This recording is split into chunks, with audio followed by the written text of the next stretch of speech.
Okay, good evening, everyone. Welcome back. Bruchim habayim. We continue our third shiur on Hilchot Pesach, and we are, B'ezras Hashem, beginning this evening, Siman 434, Taf Lamed Dalet. I have posted the link for the Safari and the Shulchan Aruch if you don't have a hard copy in front of you. I won't be sharing the screen, but you can follow on the Safari if you wish. So we have seen so far in chapter 429, we discussed the halachot with regards to the 30 days before Pesach and the month of Nisan. In Taf Lamed 430, we talked about Shabbat HaGadol. In 431, we talked about the correct time to do Bedikat Chametz and what you're not allowed to do before Bedikat Chametz. In Taf Lamed Bet, we talked about the blessing of Bedikat Chametz and appointing other people to do it on your behalf. And Taf Lamed Gimel 433, last week we concluded with all the laws with where you need to check and different and sometimes interesting scenarios where you need to check. That was what we've seen so far. And so now we move on to Taf Lamed Daled 434. Dinim hanoagim techef achara bedikah bo daled seifim, the laws after you've done the bedikah. So you've done the bedikat chametz as we have described, and now you have finished. What happens next? So, says the Shulchan Aruch Sif Aleph, this is from the Gemara, from the Mishnah actually. Ahara bedika yehe nizhar behametz shemeshayer la'atzni'o kedei shelo yitztarech bedika acheret. After you've completed searching one's house, you need to be ensure and be careful that the hametz which you leave over for the next morning, which you're planning on eating that evening and the next morning, and you're going to dispose of the following day, you have to make sure that you put it in a secure place so that you don't end up it's not being secure, and then you're going to have to do Bedikat Hametz all over again. Kegon, for example. And it's not enough just to leave it in a place where I know where it is and that's good enough. No, it has to be in a secure place where it cannot be accessed by anyone, even creatures. If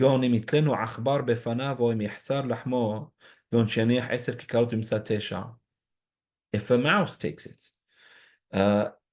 or if you remember leaving out 10 pieces and 9 pieces in your cupboard or in the fridge, and now there's less, and the kid's saying that they didn't eat it. So in on all these cases, if you left it in a secure place, then actually we can say, fine, you only have 9 here. It must have been someone's taken it if it's in a secure place which cannot be accessed by creatures. Yeah. But if you are, you just don't know, you didn't pay attention to it, then you don't have to check. Even if you didn't leave it in a secure place and you didn't pay attention to how much hametz that you left, and you come the next morning, you don't have to check. Only when you didn't leave it in a secure place, A, and B, you know for a fact there is less hametz here than you left the previous night, and there's no explanation where the hametz is gone, then you have to search all over again, do bidikat hametz once more. V'im kafa alav kli v'lo metza'o, eino tzarich livdok. Adam netalo. If you did leave it in a secure place where it can't be accessed by creatures, i.e., you covered it with something, you wrapped it up with something, and then you come the next morning and it's not there, you can assume someone must have taken it, even though no one's explaining that. You don't have to check again. Lechach, therefore,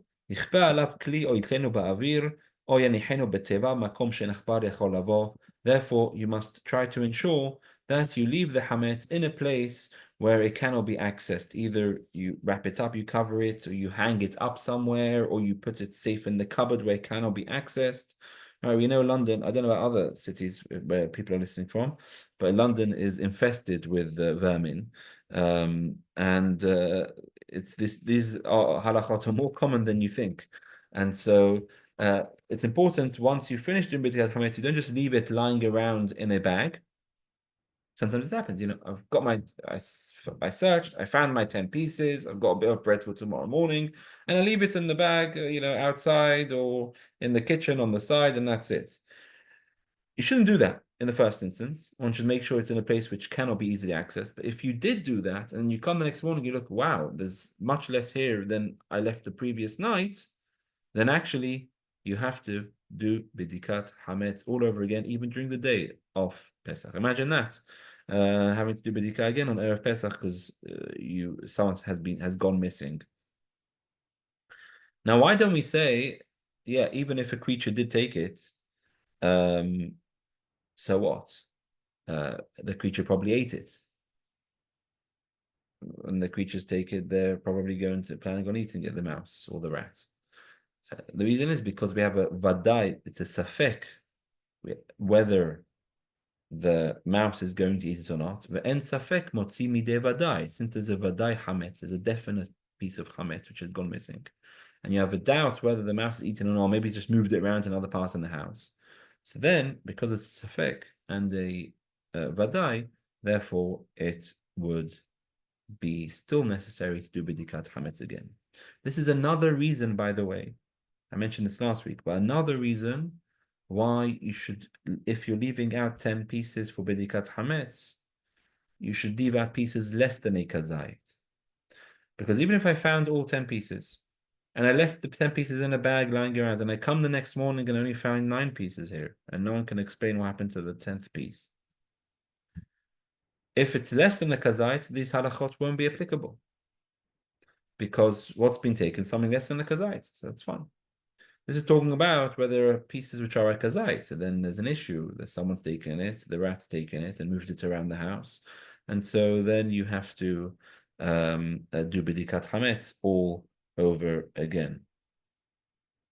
And the Mishnah Berurah actually laments the fact that he says precisely, says people, they check very well, then they leave it lying around till the next day, and it's incorrect. It's not going to work that.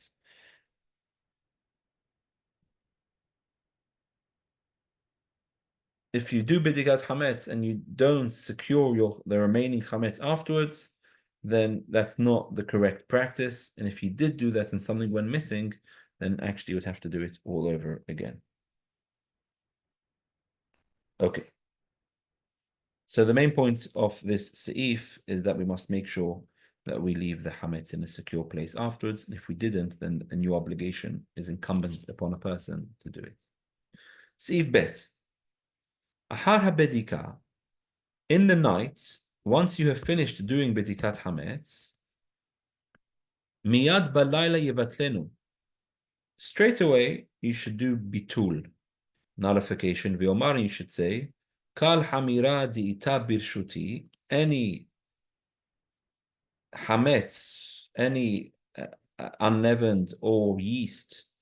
Hamira is an expression the Gemara says which includes both things. It includes both Chametz, which is unleavened, and also yeast, which is the rising agent. We're going to see this in the later chapters. There are two distinct things. There is actual Chametz, which should be made Chametz, and then there are things which have are rising agents in themselves.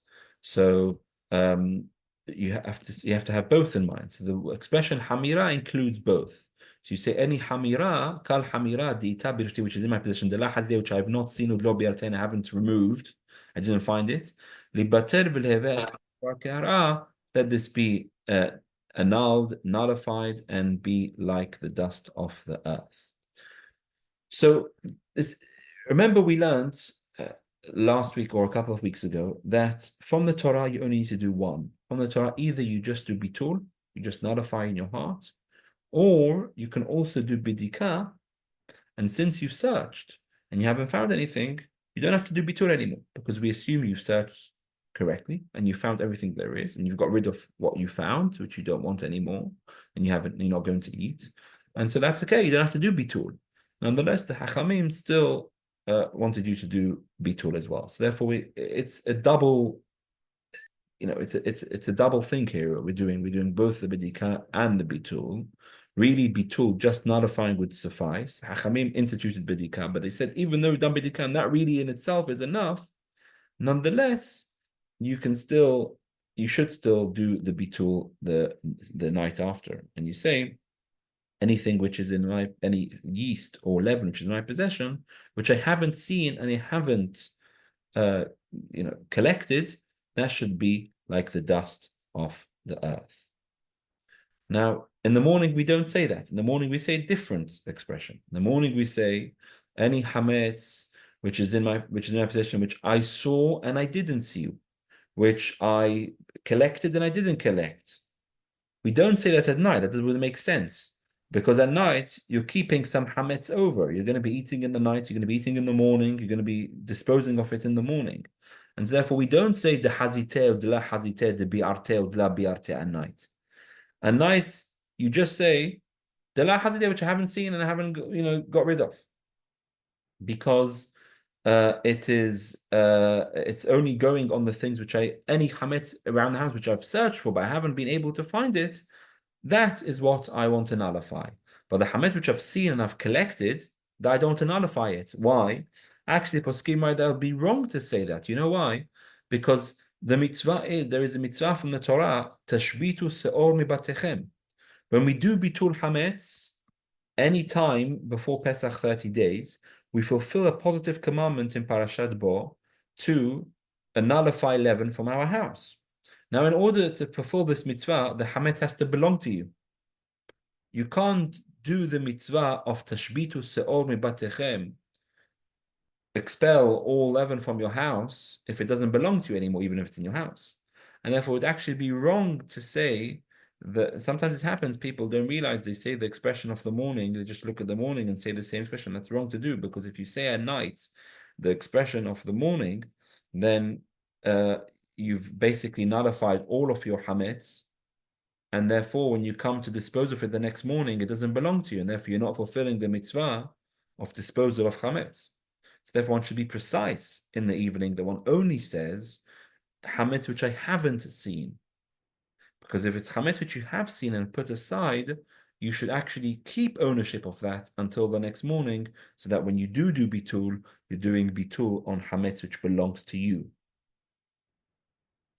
Now the Rama says something very interesting. It says the Rama, "V'yomar habitul berashon shemevin." You have to say this statement in any language which you understand. Now, the reason the Hachamim instituted this in Pesachim in Aramaic is because this was the vernacular. By the way, exactly the same reason Kaddish is in the vernacular, because it's such an important prayer, and the Hachamim wanted everyone to understand it. And therefore, they enacted it in the vernacular. Right, nowadays, it's the opposite. People find Hebrew easier than Aramaic. But this, they enacted in Aramaic, because that was the vernacular of the time, and they want people to understand what they're saying, because it's crucial you understand what you're saying. And therefore, if you don't understand this, you have to say it in any language. Say it in English, say it in whatever language it is. You can even say it in Hebrew. But if a person said it and didn't understand what they were saying, poskim write very clearly, it doesn't work. You have not done the bitul. Because how can you, this is not just, Mishnah Berurah writes, people who say it and thinking they're saying some kind of prayer. Doesn't work, doesn't help at all. Because you cannot give up ownership of something without understanding that you're giving up ownership of something. And so it's crucial a person understands what they are saying. If they did Bedikat Chametz and didn't do the Bitul in a language which they understand, then Midoraita they're good. Because Midoraita, at the very least, you've done the Bedikah. But if you didn't do Bedikah, which was wrong, and you're only relying on the Bitul, then actually that is not sufficient if you didn't understand what you're saying, and you will be going through Pesach actually owning Chametz because you haven't given up ownership, you haven't understood what you're saying. Mishnah Berurah does say that if you understand the general theme of what you're doing, that you are somehow, you don't understand the words what you're saying, but you're told by the rabbi that this statement actually gives up ownership, then that also b'di'avad that would work. But if you really don't understand what this is about, you're just saying some kind of supplication, actually that is not something which would work, and you would have to, and it'll be a big problem. It'll be a big problem.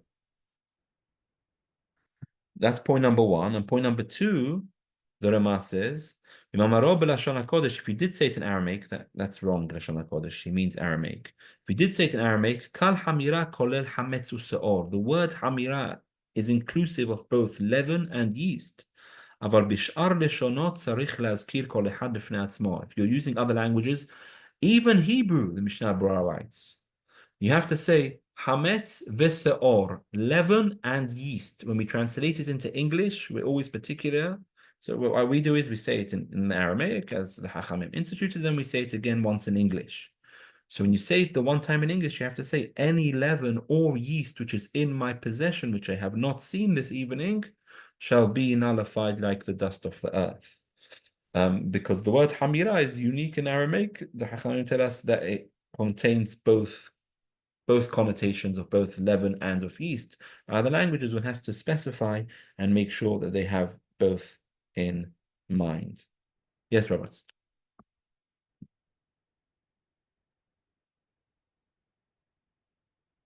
At the risk of being pedantic, in English, yeast is the bacteria, and it's not necessarily chametz because you get custom Pesach yeast, and that's how they make wine. What we're saying is fermented chametz, technically speaking, right? That's what you can say. when we I say hear what se'or, I is hear that what what we you're mean? saying. I hear what you're saying, I would just say leaven or any rising agent. But the rising the agent itself is not chametz. It's the fact that it has caused No, that's one not of the five correct. I grains. said no, that's not correct. We're going to see there are two dinim. There is a din of hametz and a din of something which can cause hametz. So I says se'or. The thing which causes hametz is also hametz in and of itself. But we do get a type of se'or, which is, we do get that bacteria that causes bread to rise in a form that we use in wine, because in the wine production, they use kasher pesach. So I'm very curious. I don't really understand the definition of this se'or thing. Maybe I'm asking a Okay, so we're going to scientific have question. there's a whole siman on that. So let's leave that when we get to that siman. Then Yeah, all I would say now is it's important to struggling to really understand. understand what that means. It's important to understand there are two things in the Torah. There is chametz, which is leavened, and there is se'or, which means rising agents, which was yeast, which was the classical rising agent. So it's important to understand there are two aspects going on here. There is both the chametz and the se'or. Hamira includes both of them, and therefore when it's translated into other languages, one must make sure to pay attention to both of these things, both actual leaven, things which have leavened, and also things which have the ability to cause leaven. If you want, you can use that expression. The point is you have to bear in mind both of these nikodot. And exact details what this is, but as Hashem, we will get into what those exact details are. Apart from yeast, does it include like soda or bicarbonate soda, which is also cause flour to rise? I would imagine so. If it's sorry to be. Generally, you can get kasher pesach by carbonate of soda, so I'm not sure you're correct there. With respect, Rabbi, if you look at the KLBD list for pesach, sometimes I think bicarbonate of soda itself isn't a problem, but I could be wrong. Okay, let's. If it's you tell me, Mr. Simons, you tell me, is it something which is the answer is I don't have enough information to answer. Yeah, you have to check that.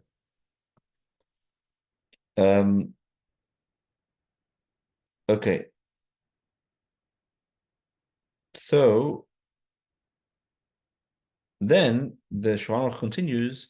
וטוב לחזור ולבטלו פעם אחרת ביום י"ד סוף שעה חמישית, קודם שתגיע שעה שישית, שמשתגע שעה שישית נאסר ואין בידו לבטלו. It's good.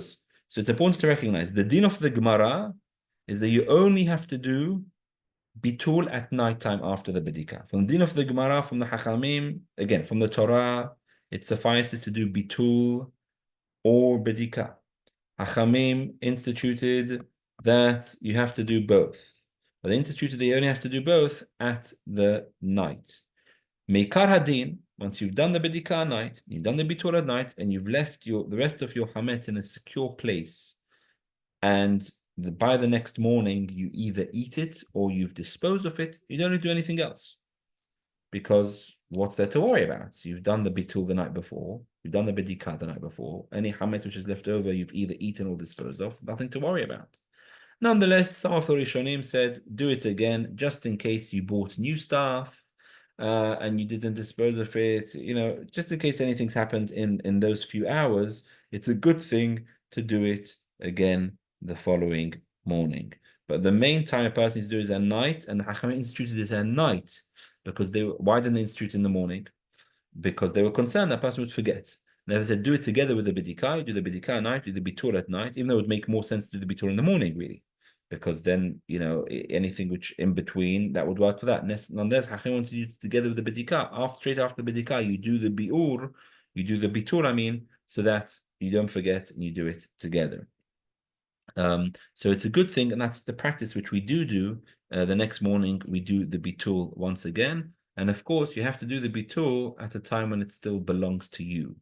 So remember, we're going to see this later on, but very briefly now, from the Torah, a person who eats Chametz on Pesach itself violates a negative prohibition and is given the consequence of karet, spiritual death. From the Torah, a person who eats Chametz from midday until Pesach violates a negative prohibition and gets lashes for it. Not spiritual death, but gets lashes for it from midday. The Hachamim came along and they said two things. They said, because you didn't have clocks in those days, and you're reliant on the sun, you can miscalculate.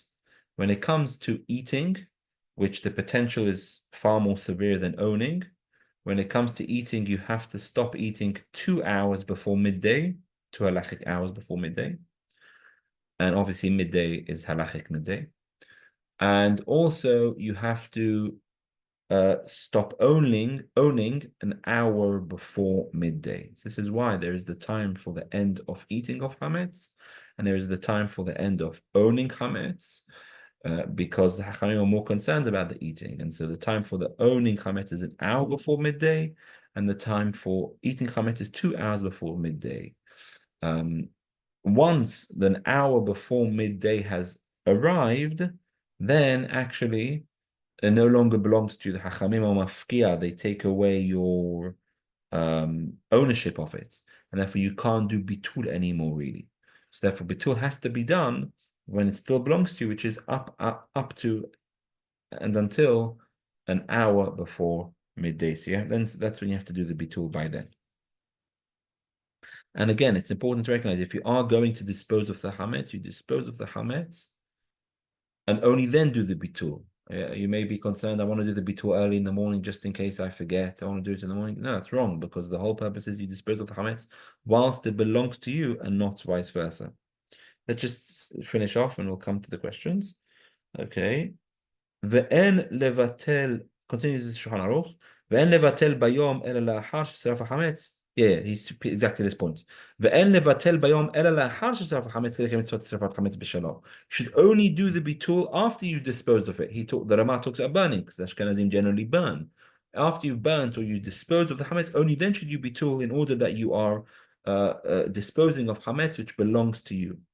And Sif Gimel, the Bitul Hayom, when you nullify during the daytime, Yomar de Hazite la Hazite de Biarte la Biarte.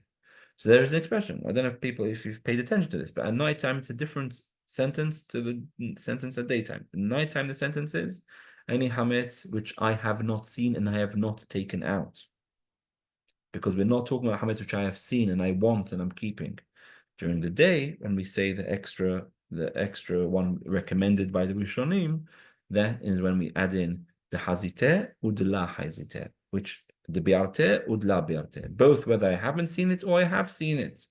If I have seen it, nonetheless, I still want to dispose of it. I still want to get rid of it, and therefore one should be particular to use the correct expressions for the night one and for the daytime.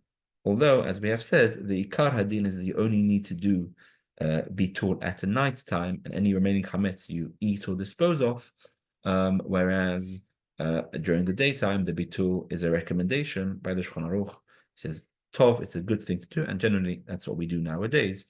We do so. But if a person forgot to do during the day, it's not the end of the world, whereas the bitul of the night is the really crucial one. Yes. Sorry, Rabbi, I didn't understand. I know you repeated it, and I probably was distracted for a second. They are both the owning and eating is both in the sword. They're writer from Chatzot. Is that correct? Is that what you said? Correct. Yeah. And the Chachamim added 1 hour for one thing, but 2 hours for another thing because they wanted to be more careful for the eating than they felt they needed to be for the ownership. Correct. Right. So really, yeah.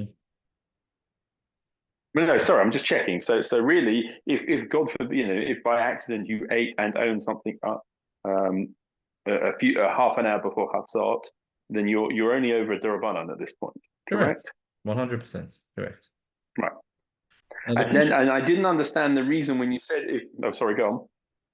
Question you maybe won't be asking, which we'll see when we get there, is why did the Hachamim institute an hour before for eating, for owning, and 2 hours for eating? Because eating is more severe, when actually eating from Hatzot till Pesach is the same love, it's the same negative prohibition, because it only kicks in to be more severe with karet only from Pesach itself. Okay, that's a question.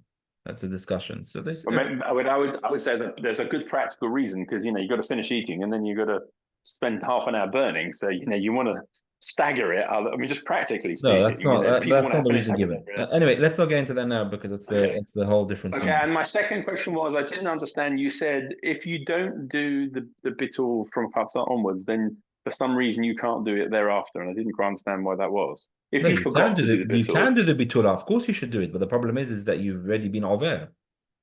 You've already transgressed. Well, I mean, in most cases, people have done the Bitul the day before, burnt everything that's left over anyway, and it was just the case they missed something. You mean so if I did Bitul at night, you mean, and I didn't do it during the morning, should I do it again in the afternoon? I don't know. Well, it can't hurt, right? No. Of course, no. Sorry, no, you can't. There's no point doing it because it no longer belongs to you. I don't understand what you mean it no longer belongs to me, because why doesn't it no longer belong to me? Because if it doesn't belong to me, why do I need to sell my chametz? What do you mean? I'll tell you why. Because you have to just accept at the moment now, because we're gonna see the whole thing about it. Okay. In short, let me explain to you in one sentence. Midoraita, it doesn't belong to you. Still, Midoraita it belongs to you only leinyan that you are over. Meaning you don't have proprietary rights over it, but you have enough ownership over it that it's still considered yours for the prohibition of Bali Yarei or Bali Matzeh. And there are ramifications for this. Okay, interesting. But that's a concept I hadn't realized. So we'll learn it when we get to it. Okay. Okay, good. Seif Daled. Says Maran the Shulchan Aruch Seif Daled. Shluho yachol levatel. This is interesting. We've already learned that an agent can do Bedikat Chametz of the house for you. That's understandable. What we're learning here is, and this is less unanimous, is that an agent can do the Bitul on your behalf. So if you don't understand, you don't have the time to do it, and for whatever reason you appointed an agent to do Bitul on your behalf, that works. And says the Rama, וכשמבטל שליח ציבור, שליח, צריך שיאמר חמצו של פלוני יהיה בטל. The agent, when he says the expression, he doesn't say Kal Hamira di Kal Bishuti, any Hametz in my possession. He says Kal Hamira shall Mr. Cohen should be Hametz. You say him. You don't say his house, because he could have Hametz in other. You say any Hametz belonging to, don't say Hametz residing in a dress. Say Chametz of Mr. Cohen, Mr. X, that should be Batel, and that works according to the Shulchan Aruch. You can do Bitul through an agent.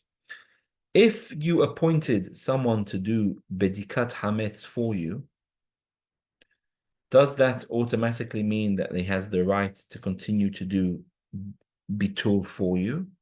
So this is a matter of contention. In short, if you are around, meaning you're in the city, you're home, then we assume that no, you didn't, then the shliach doesn't have the right to do so. If, however, you've left the town and you've asked your agent to search on your behalf, then we do actually take on that he has the right by extension he has agency by extension to also do Bitul, and he could do the Bitul for you, even though you didn't specifically instruct him to do so. Okay. May I ask a question on that? Can I let me just finish if you don't mind? Yeah. And Yeah. yeah. אם אין האיש בביתו, יבטל במקום שהוא. If for whatever reason a person is in home uh, and he hasn't made an agent to do the bitul for him, then he should do bitul wherever he may be. ואם אין עושה כן, טוב שתבטל אשתו. And if he doesn't do so, then his wife needs to do so. And the problem is, the poskim ask is, how does your wife know whether you've done bitul or not? You're in a different country. This is before telephones. So how do you know? So this, and also, why does he say tov? It's good. She has to, seemingly. So they explain as follows, very simple. If you know for a fact, your husband tells you, I don't do this, I don't do bitul, then you can have an obligation to do so, if he told you before you left. We're talking about a scenario where sometimes he does, sometimes he doesn't, he forgets, you have a forgetful husband who doesn't always do things, you're not entirely sure he's going to do it or not. So then there's generally a hazakah that a person is going to do it. So then, nonetheless, it's still good for his wife to do so. But really, in the first instance, the poskim writes that he should be doing so and not relying on his wife to do so. He shouldn't be reliant on his wife unless he makes her his agent. Why? Because this goes back to the old concept, which is a huge matter of debate nowadays in Batei Din, even. In Israel, there's been a few Piskei Din about this recently, with regards to the concept of, from Talmudic law, anything a woman owns belongs to her husband. And so the question is she able to do bitul on something which doesn't really belong to her, if it belongs to her husband? So we say that we assume he's given her permission to take ownership over it for the purposes of bitul, and therefore, if he didn't do it, then she should do it, and that would work. If he appointed her an agent, then that of course works. Why should a woman not work as an agent? That's different. You've given her agency to have ownership for the purpose of doing bitul.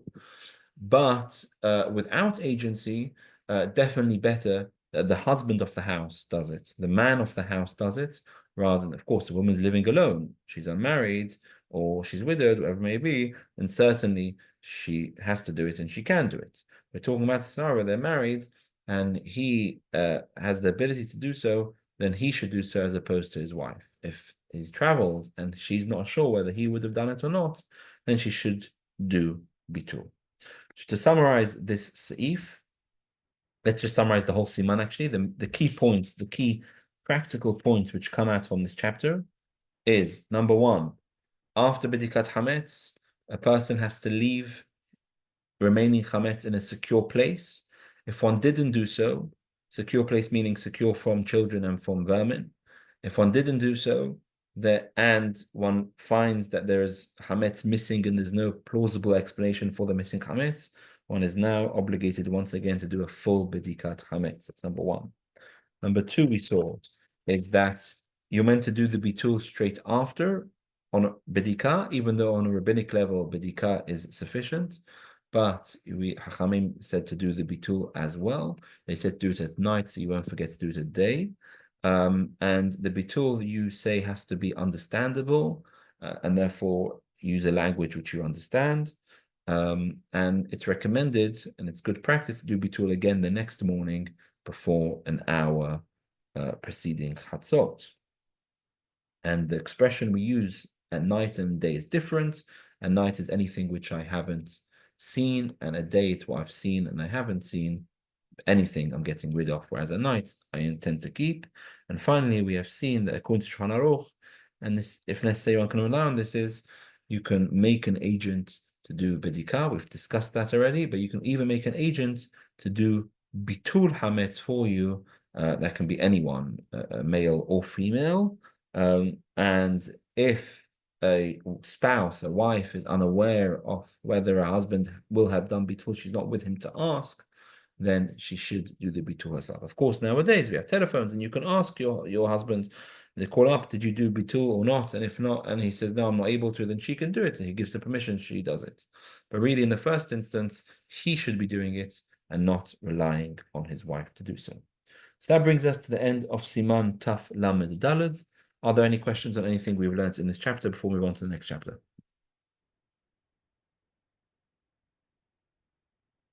I have one question on the principle. I thought we had a principle that one could take agency from one's friend, one's chaver, if it's in their interest. So, I don't know, they're not there and you can make kinyan on something on their behalf because it will benefit them. So firstly, if I got that right. So what's your question? Yeah. Why doesn't this mean why do I need to ask my chaver if I can do bitul? Because it's in his interest. He's going to fulfill the mitzvah. Why does it make a difference if he's in the town, not in the town? You would have thought it's in his interest for me, to do the bittul for him. And if he does it himself, what's the difference? What's wrong? We can both do bittul. It doesn't, Are you suggesting that really every rav of every city should have in mind to do bitul for every person in the town? Well, that was the logical extension of this idea. Of course, if you say that, then every rav in every city can do bitul for all the Jews in that city, because you say, I don't want to be over on the Issa. But it is a little bit nonsensical if they're then going to go and drink their whiskey, right? So, but at least if you know the person he wants to do bitul, and he's asked you to clear his house. It's an excellent point you're making. Excellent point you're making. If Shnabra raises it, there is a concept of zachin la'adam shelo befanav. You can do something for someone without their knowledge if it is a merit on his behalf. So I can acquire something for you if it's a merit on your behalf. So if it's something good for you, I can acquire it for you. So that's a really good point. The problem is, though, is that not when it comes with another negative. Here there is a negative that you are taking away his ownership over something. So you're right. It's a zechut, the mitzvah is a zechut. It's a benefit for him. But the chovah, you can only do zachin la'adam shelo befanav. This principle that you can do a marriage to someone and not with his knowledge is when it's only good. So let's say you find money on the street and you say, I want it for that person and I'm acquiring this on behalf of him. So now that's considered belonging to him, even though he's done no kinyan, he's done nothing to, he's no acquisition. That's a pure zuchut, the pure merit. So that would work. But here there is an element of chov, there's an element of negativity here. No, I follow what you're saying. I follow it. Therefore, it doesn't work. So we limit that. Yeah, it's okay. Thank you. Answered that question, and obviously it means the rabbi can't do it for everybody else. Correct. Otherwise, we would have had that. Okay. Oh yeah. Now, yeah. Fine. Okay. So now let's move on to Taf Lamed Hey. 435. Says Shulchan Aruch. Din mi shelo badak belel yudar de bosif echad. What happens if a person did not do Bedikat Chametz in the night, either voluntary, he inadvertently, or intentionally? He couldn't be bothered doing it tonight, just he forgot to do it, he was too busy to do it tonight. What happens? Says Shulchan Aruch, you may be surprised to see what we're going to learn. Lo badak belel yudalad, you didn't check in the night. Yivdok biyom yudalad, ve'ez shashis kol mayom. You have to check any time during the day of Erev Pesach. You have to do Bedikat Chametz, full Bedikat Chametz. Lo badak kol yom yudalad. You didn't check the whole of the 14th, the whole Erev Pesach. Yivdoch betoch ha-Pesach. You have to check during Pesach itself. Lo badak betoch ha-Pesach. You didn't do Bedikat Chametz, neither on the night or in the day or during Pesach. Yivdok la'achar ha-Pesach. You have to do Bedikat Chametz after Pesach. Why on earth would you be doing Bedikat Chametz after Pesach? Says Maran, כדי שלא ייכשל בחמץ שעבר בפסח שהוא אסור בהנאה. So that you don't end up eating from chametz which was left in the house over the course of Pesach, which is forbidden to have benefit from. Bedikah shel achar Pesach lo yivarech. And if you're checking after Pesach, you don't say blessing. Meaning as follows. We're going to see, there's a whole chapter on this. Chametz she'avar lava Pesach, which means if you left chametz over Pesach, you didn't nullify your ownership over it, and you didn't sell it. Well, nowadays we sell it, but you didn't do any of those. Then that chametz remains forbidden after Pesach for eternity. Not only can you not eat it, you also cannot benefit from it. You can't sell it. It's very severe. This we're going to discuss this at great length. There's a huge topic. This, but essentially what it is the Hachamim wanted to make a penalty because you weren't either you intentionally or unintentionally by mistake. I forgot where maybe. Nonetheless, a penalty for doing so, you can never have benefit from this Chametz rest of your life. This raises a whole host of questions in terms of eating in people's houses straight after Pesach who are not religious, who didn't do, they may not eat Chametz on Pesach, but they don't give up. Unfortunately, we know people who won't eat any Chametz on Pesach. You know, I'm telling you, I've seen people who ask me questions about, most ridiculous questions about what they're allowed to have and not allowed to have on Pesach. And they're going to buy everything in the whole house with a hechsher, but they don't sell their Chametz, they don't do Bedikat Chametz, and they end up leaving Chametz in their house over the course of Pesach. And that's a problem. Then they invite you a couple of days after Pesach and they give you a whiskey. Can you have that whiskey? That's a big discussion which we'll have at the time.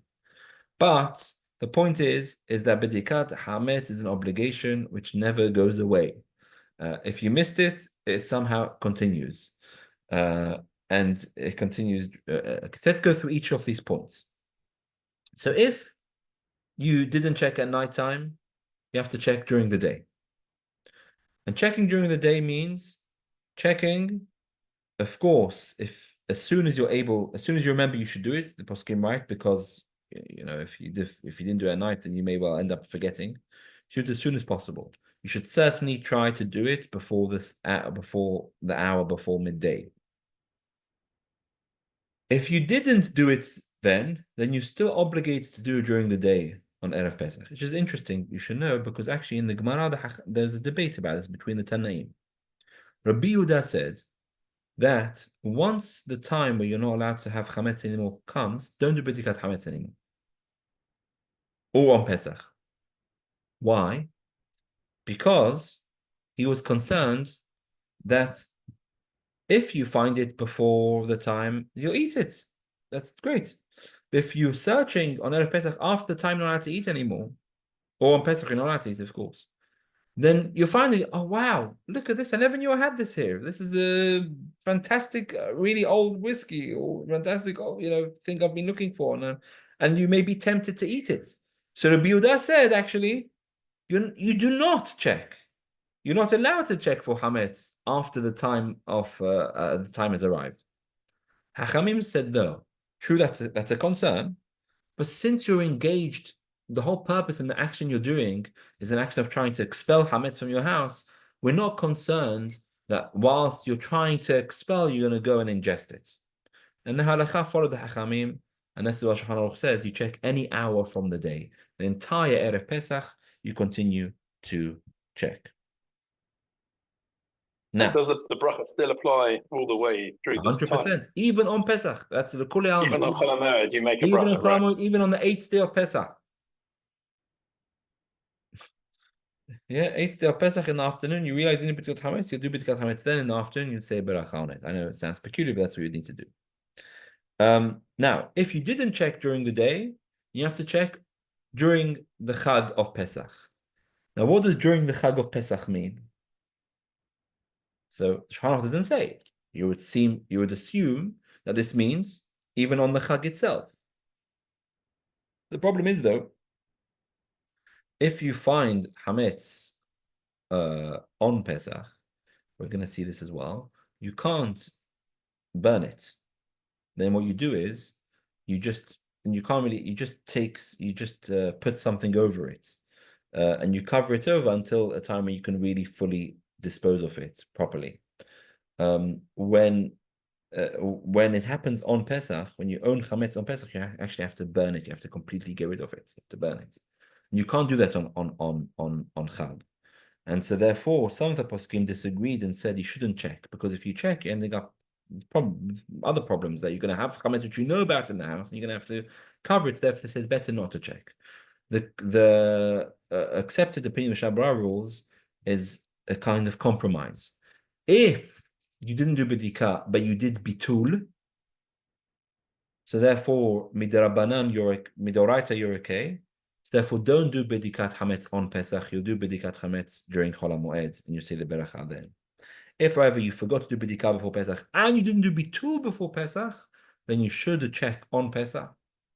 And when you find it on Pesach, you then cover it, and you've given up with it. So that's the consensus. But the point is how important we see it is that you have to check actually both during the day before Pesach, and even during the whole of Pesach, and in some circumstances you'd actually even have to check on the Chag itself.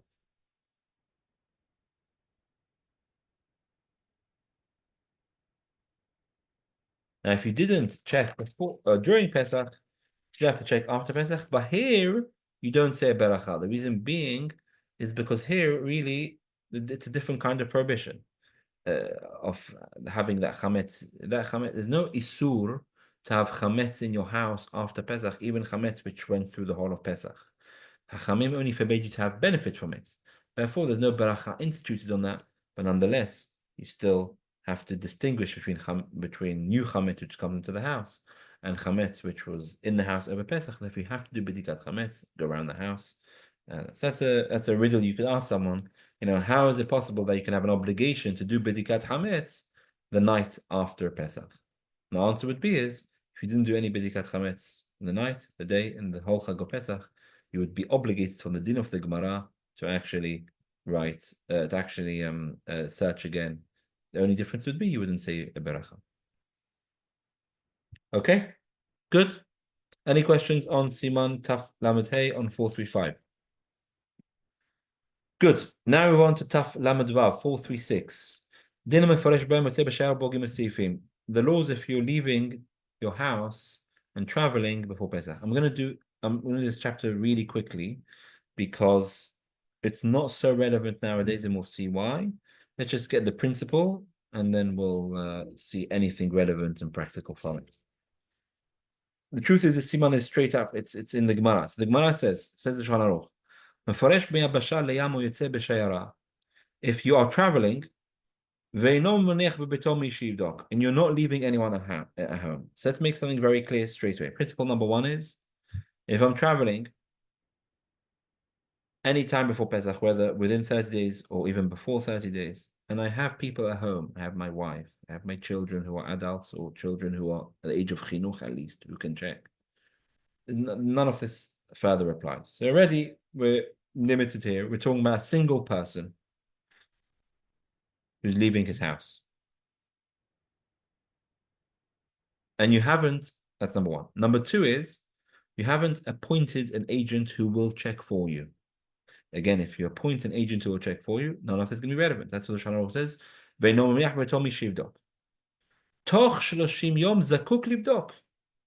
If you're leaving your house and traveling within 30 days before Pesach, you have to do Bedikat Chametz the night before you leave your house. You do Bedikat Chametz. Why? Okay, why? The reason being is because we're concerned that you're not going to make it back in time to do Bedikat Chametz. You may be delayed, you may come back just before Pesach, you may come back on Pesach, and so you're not going to have time, therefore you have obligation. Okay? Kodem 30 yom en tzarich livdok. If you're leaving your house before 30 days, you don't need to check.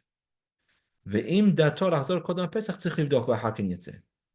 But if you're leaving 40 days before Pesach, but you have intention to arrive back before Pesach begins, so you have to check even 40 days before the because we're concerned that you will return just before Pesach and you're going to have a chance to check and to get rid of your chametz. Okay, Mishnah Berurah already says that this is all dependent on the circumstance, dependent on the situation. And therefore, nowadays, this is basically impractical, these halachot, simply because, number one, most of the time you're leaving someone at home.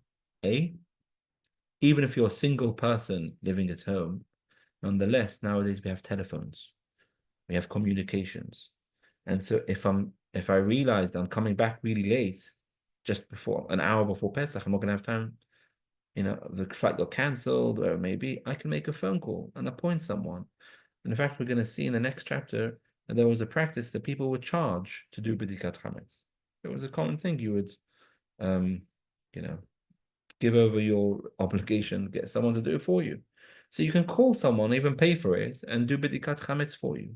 Never in practice, our poskim right nowadays, none of this is really applicable nowadays. And it's going to be very hard to find a circumstance where you're going to be obligated to check if you're leaving your house before Pesach. and traveling and planning to come back, because you're going to leave someone at home. Even if you don't leave someone home, just make an agent. Just ask someone, will you be prepared? Can I appoint you to act on my behalf and to search my house if I don't come back on the 14th? And if he says yes and he accepts the agency, none of this is applicable. So let's leave this seif. It's, as I said, that's the main principle. There's a din in the Gemara when they didn't have communication. This was very relevant. If you didn't have means of communications, true. Then and you were living alone, and you didn't appoint an agent before you left, then you would have to check your house before leaving. Okay, and then in the third seif is basic. Again, it's really not very relevant, so let's just leave it. Let's go on to the next chapter. Okay, let's go on to Taf Lamed Vav is basically irrelevant nowadays because of the idea that we have communication nowadays. So although the Gemara says that you have to search the night before if you leave 30 days before Pesach, in practice, this is very hard to find a situation where this would be relevant. Okay, so now we have a couple of interesting halachot here. Again, not so practical, but it's possible, and therefore let's see it. We'll do this chapter till Taf Lamed Zayin 437. If you if you are letting your house to someone, who does the obligation fall upon? So obviously, if you let your house today and the person lives in it tomorrow, then he's got obligation.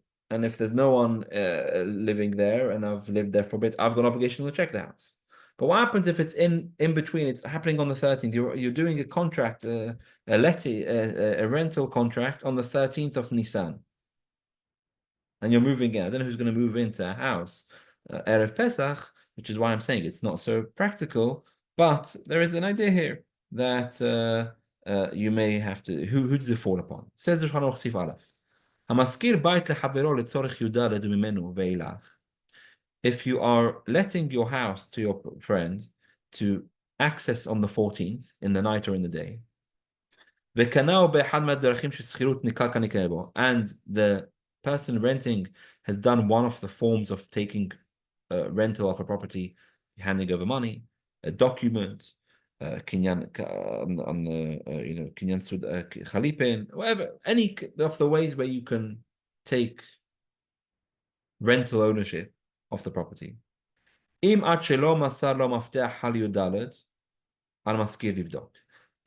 if he has signed the contract to begin the rental property on the 14th at night, but because he hasn't yet got the keys for it, the obligation is still upon the letter, upon the owner, upon the landlord. Because even though it was for him to begin renting it from the 14th, but he hasn't actually got the keys for it yet. And therefore, since at the beginning of the night of the 14th, although it was let to this person to take from the 14th, but he hadn't got the keys yet for it, therefore the obligation now is upon the landlord, and he has to check it, even though he's arriving in half an hour to take the keys. But once nightfall falls, that's the time we look at who's obligated.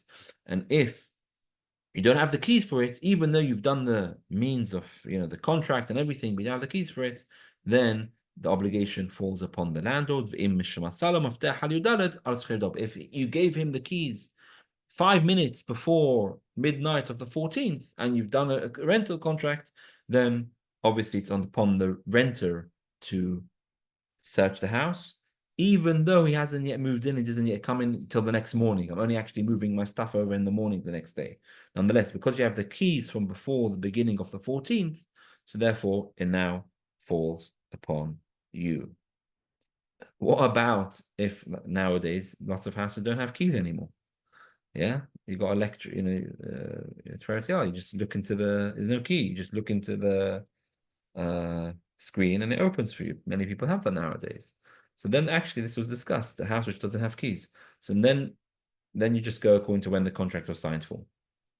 But when there's keys involved, that's what the Gemara is telling us, that it depends, when did you get the keys to the house? If you got it before Yudalad, then it's upon the person who's renting. If you got it a moment after the night of Yudalad, you don't have to.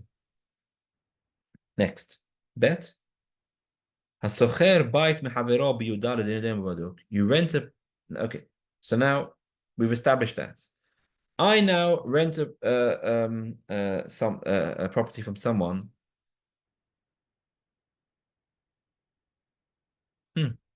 Wow, that's a very interesting question. When was the completion?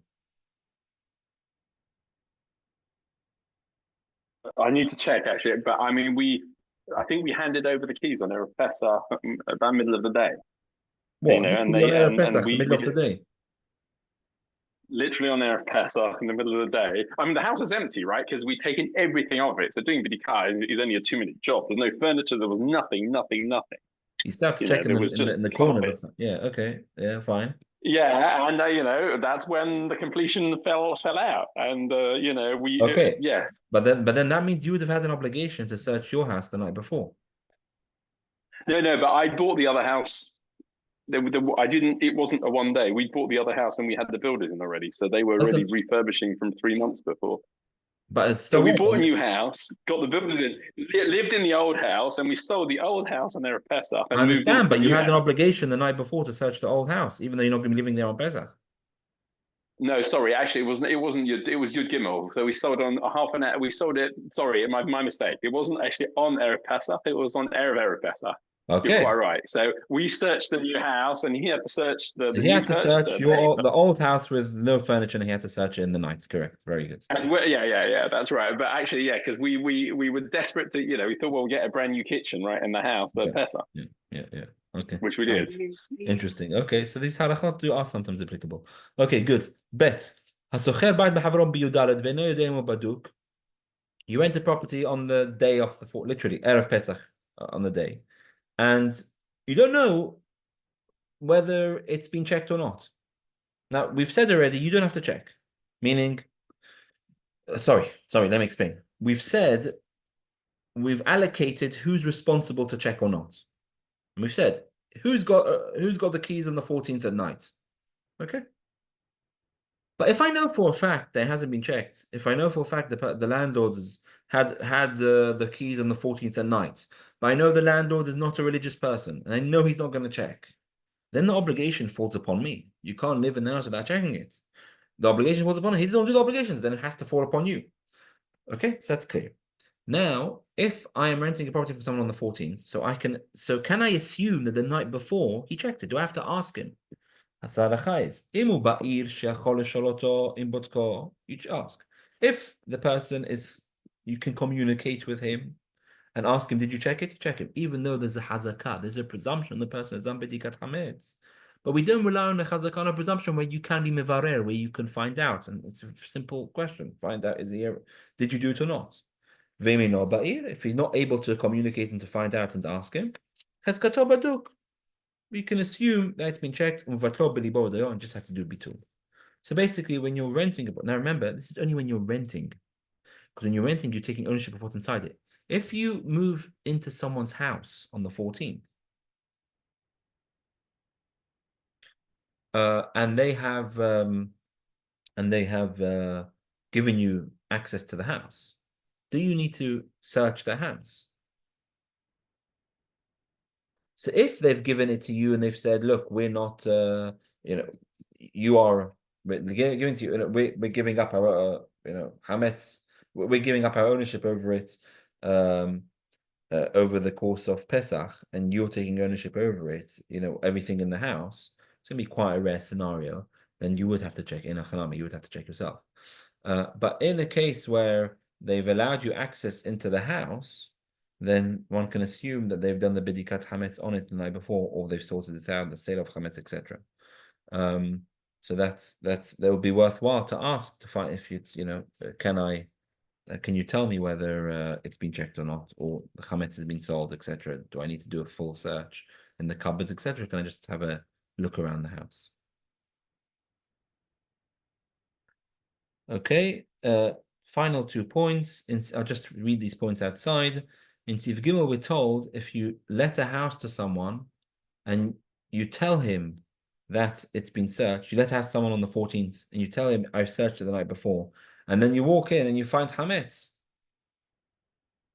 So you now have an obligation to check it. But you can't claim a mekah ta'ut. You can't claim that the transaction is void.